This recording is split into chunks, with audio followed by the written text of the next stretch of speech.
What's going on YouTube? It's the Incredible Joe and I'm here again with another video. This video is not a car video, but it is a video to kind of tell you what I went through, or not what I went through, but how I'm able to pay for my car, or what helps me be able to pay for my car. So this is a video about how much I make a month on my rental property, my duplex over by the Galleria in Houston, Texas. This is how much I make a year, and this is how much I gross after all the taxes and the payments and all that kind of stuff is paid for. So let's go ahead and jump right into the story about how I got the property and how it helps me now, and how it'll help me in the future, and how it can help you guys if you want to go ahead and get your own property as well. Let's get right into it.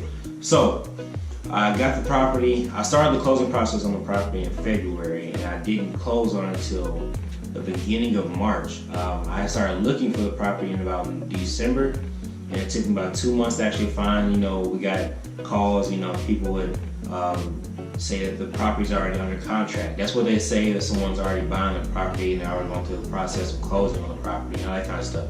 That's what they'll tell you, it's already under contract. So I went through that several times.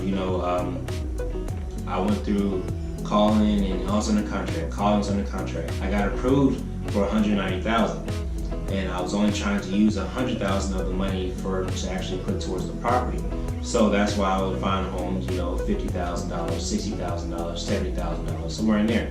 And it was just kind of difficult because people, if you're an investor, you look for properties like that because you don't want to spend over $100,000 on a single family property, right? So I went through, Hurricane Harvey hit Houston, so I'm thinking maybe I can find one of those properties and possibly rehab it. Well, the investors were on those like white on rice. The investors were picking those properties up. So I couldn't get a lot of those properties, and the ones I did find, it was just too far gone for me to even want to deal with, me as a beginner and not necessarily have any experience dealing with real estate investing, which is what I actually, want to do with life. I just kind of have to get my money up and put more money towards it, and but right now I'm just kind of trying out different things, kind of see which way I want to go. But anyway, back to the story. I tried out, a bunch of different properties. One property I did find by the Hobby Airport, and it was like $99,000, so right there on my budget line. We called about it, and they were saying that there were many offers. Some offers were above what they were asking for. So nonetheless, we didn't offer on it. I kind of think I wish I should have now. I wish I would have now, but life goes on. I didn't offer on it. It was a very nice home. It was right by the airport, so it could have been an Airbnb property. But I ended up finding my duplex over by the Galleria, and it cost me $138,000. The asking price at first was $143,000, but we got it for $138,000. So when I went to the closing process, a lot of paperwork to sign. I had to come up with additional money because I guess I was a risk to the underwriters. So I had to come up with an extra $1,600 in the closing process.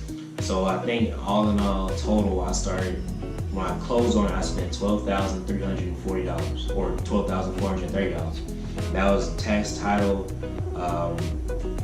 everything, payments for 2 months. You pay everything 2 months ahead of time. So if you buy it in March, your payment's not till April. Or you buy it in March, your payment's not till May. That's how things go. So when I got the property, it took me about a year. It took me about 3 weeks to 4 weeks to actually get someone in the top property, in the top unit, the top and bottom duplex. It took me about 3 to 4 weeks to get someone in the top duplex, top unit, and about 2 weeks later, I got someone in the bottom unit. So when I was doing it first, I was asking $1,200 for the top because it came with washer and dryer, and $1,100 for the bottom because it had hardwood flooring. It took me a minute to get someone to respond to that, so then I came down and I dropped it to $1,100 on the top and $1,050 on the bottom. Well, I got someone in there. No, it was $1,150 on the top. So someone got in there at $1,150, and then about 2 weeks later, I got someone in the bottom unit for $1,050, $1,050. So that's what got me started. That's how I got into getting into real estate. So here's how much I make a month, and here's how much I make a year, and how much I gross and everything's paid for. So once I got someone in there, I actually, we kind of adjusted some things, and now they're both taking $1,050 a month. I get $1,050 a month for each unit, top and bottom. So at the end of the month, that comes to around $2,100 every month. So at the end of the year, if I had no taxes, no nothing to pay for it, it'd be $25,200 just strict profit. And that's on my rental property alone, you know, not even when I'm getting on my businesses and things like that.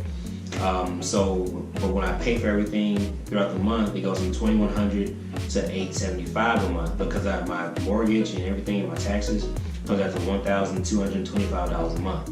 So once I pay that, I'm at $875 a month profit. So at the end of the year, $875 a month profit comes out to $10,500 a month gross. You know, at the end of the year, that's what I take home. That's me. That's all mine.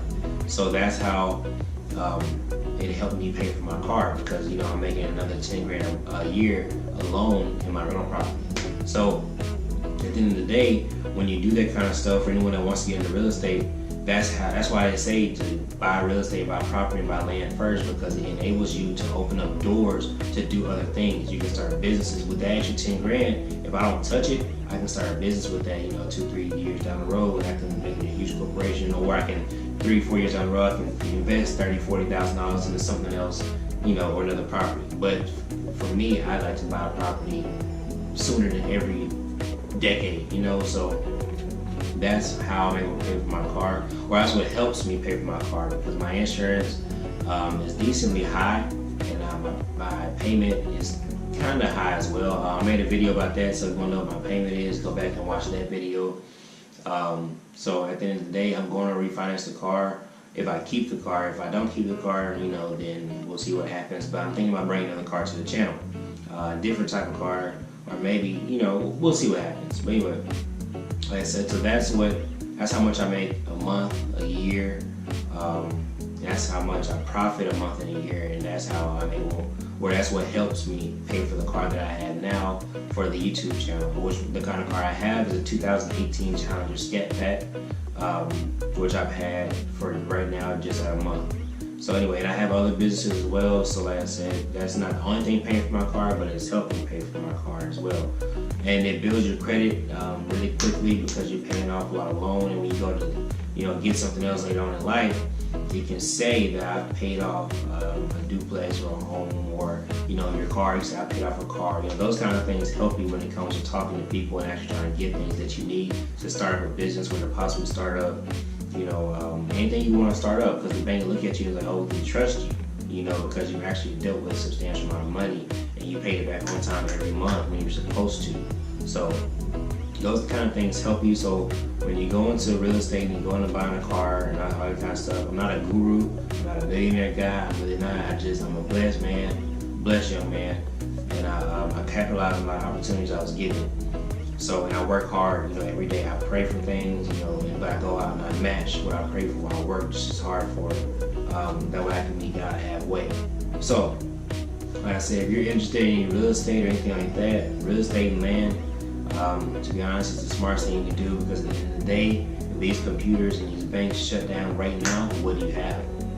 You know, you gotta kind of look at it like that. Life is Monopoly. You gotta look at life as you're playing Monopoly. You know, that money that you get on Monopoly, you know, that's the same money I'm getting right now. You gotta be able to cross gold. And the only way you can cross gold is if you own the board. You know, otherwise you're gonna keep on paying people and, you know, going bankrupt, and you end up losing the game. And that's what happens in real life. You end up paying so many people, and you don't have anything that's gonna make you any money, so you're bankrupt. Now you have nothing left, and you have to quit the game. And that's how life goes. So you gotta look at that when you're looking at what you want to do in life and which way you want to go. That's why I said that I didn't want to go to school, because I wanted to drop out, you know, and get into real estate and just become an entrepreneur. Because at the end of the day, when you're an entrepreneur, I can sit down and talk to you guys like I'm doing now. I don't have to worry about punching in the clock. So, and I'm going to make some more videos about this kind of stuff, you know, how much I make as an entrepreneur, how long it took me to get my business off the ground, which is still rising off the ground. I'm not, you know, I'm not a Warren Buffett yet, you know, but I'm trying to get there. So like I said, stay tuned for the rest of the videos. I do appreciate everyone for subscribing. I'm at 60 subscribers right now. I do appreciate everyone for subscribing and tuning in to all my videos. I ask that you guys keep subscribing to me and keep sharing me. And for everyone that subscribes to me and I see it, once again, I will subscribe back to you. But it's Incredible Joe. Like, subscribe, share, comment, and hit the notification bell so you can catch these videos first. And if you have anything you want to ask me about, anything you want to have me run over that I may have gone through, you know, it's happened before. You know, if you want to watch a video on a certain topic, just drop it in the comment below. Or you can email me, or you can DM me on Instagram, because I have all that stuff in my description. So, like I said, stay tuned for the next video. Continue to watch, continue to support me, and I most definitely keep giving you guys things that I know about and have been through, and I can continue to help you guys grow. But it's Incredible Joe. I'm out of here, and I will see you guys on the next one.